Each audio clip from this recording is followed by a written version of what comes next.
Hi, I'm Coach Dan for Harford County Parks and Recreation. Today we're going to go over the fundamentals of a good sound baseball swing. To start off, we're going to talk about our grip. When we're gripping a baseball bat, it's important that we're gripping the knob or the bottom of the bat with our non-dominant hand. So if you're a right-handed player or a right-handed swinger, you'll be gripping the bottom of the bat with your left hand closest to the knob.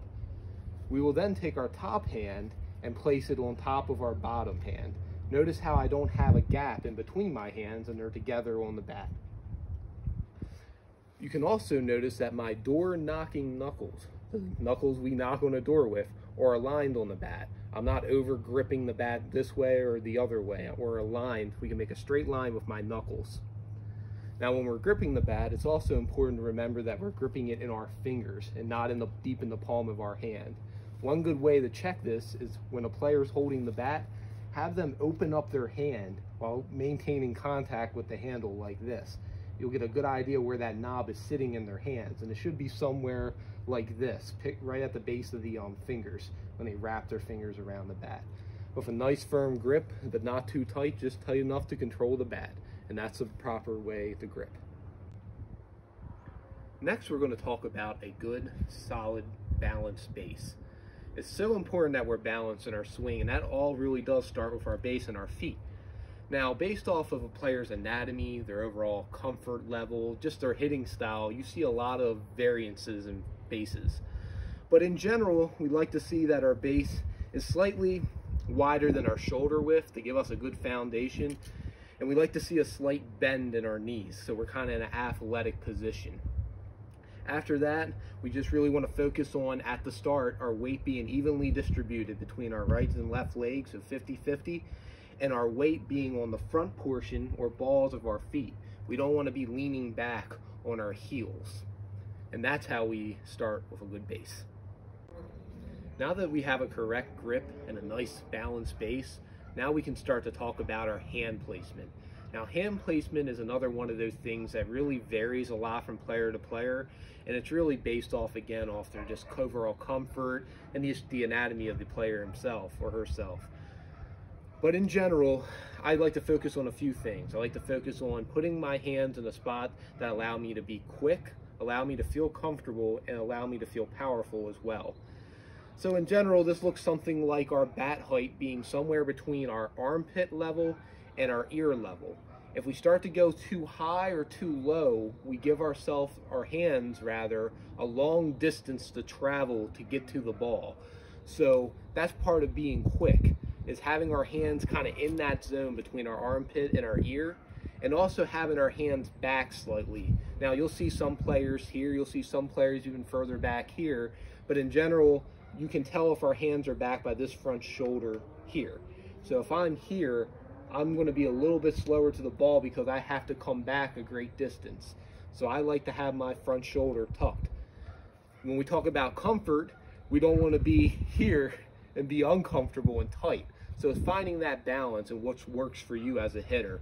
But in general, we're up here, our bat angle's at about a 45-degree angle.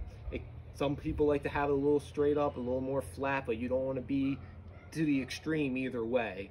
But just kind of play around with it, find that position that makes you feel like you can do damage on the baseball, and that's also comfortable at the same time.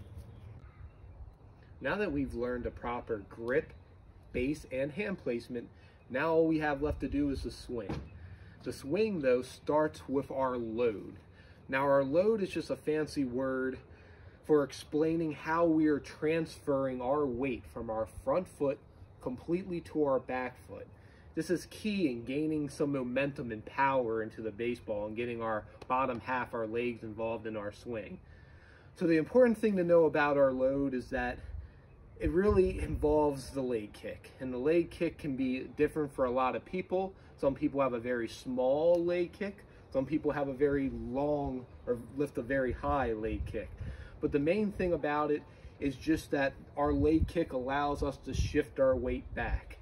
Now, one common mistake you see with a leg kick is that, especially with young players, that they just kind of pick their foot up and put it down, and there's no real shift back to the backside, to their back leg. They're not really gaining any momentum.